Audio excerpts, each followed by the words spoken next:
Jaganmohan Reddy party YCP వెన్నుపోటు దినం అంట. అదేందో నాకు అర్థం కాదు. వెన్నుపోటు దినం అని పేరెత్తే అర్హత జగన్మోహన్ రెడ్డికి పార్టీకి ఉందా? లేదే. ఎట్లుంటది? ఒక తండ్రి ముఖ్యమంత్రిగా ఉంటే, కాంగ్రెస్ పార్టీలో ముఖ్యమంత్రిగా ఉంటే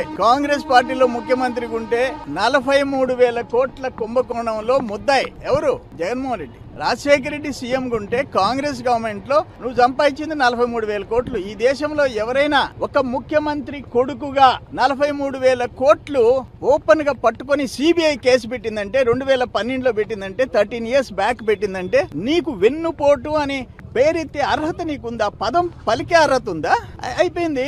ఆ 43,000 కోట్లు కాంగ్రెస్ ముఖ్యమంత్రిని అడ్డం పెట్టుకొని సంపాదించావు. కాంగ్రెస్ కి ఎన్నుపోటు పొడిచి సొంత పార్టీ పెట్టావు. నువ్వా మాట్లాడేదంట? ఈ రోజు జనాన్ని ఎన్నుపోటు పొడిచావు.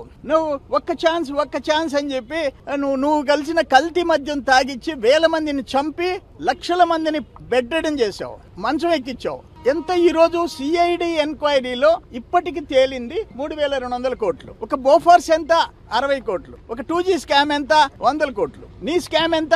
అప్పుడు 43,000 కోట్లు, ఇప్పుడు 3,200 కోట్లు. మైనింగ్ స్కామ్ తీస్తే ఎంత? ఈ లిక్కర్ స్కామ్ లో అనఫిషియల్ సేల్స్, అనధికారికంగా అమ్మిన సేల్స్ తీస్తే మరెంత? ఈ రోజు నువ్వా వెన్నుపోటు దినం నడిపేది? జనాన్ని, రాష్ట్రాన్ని సర్వనాశనం చేసినోడివి. నీకు ఒక్క ఛాన్స్ ఇస్తే రాష్ట్రాన్ని సర్వనాశనం చేసినోడివి.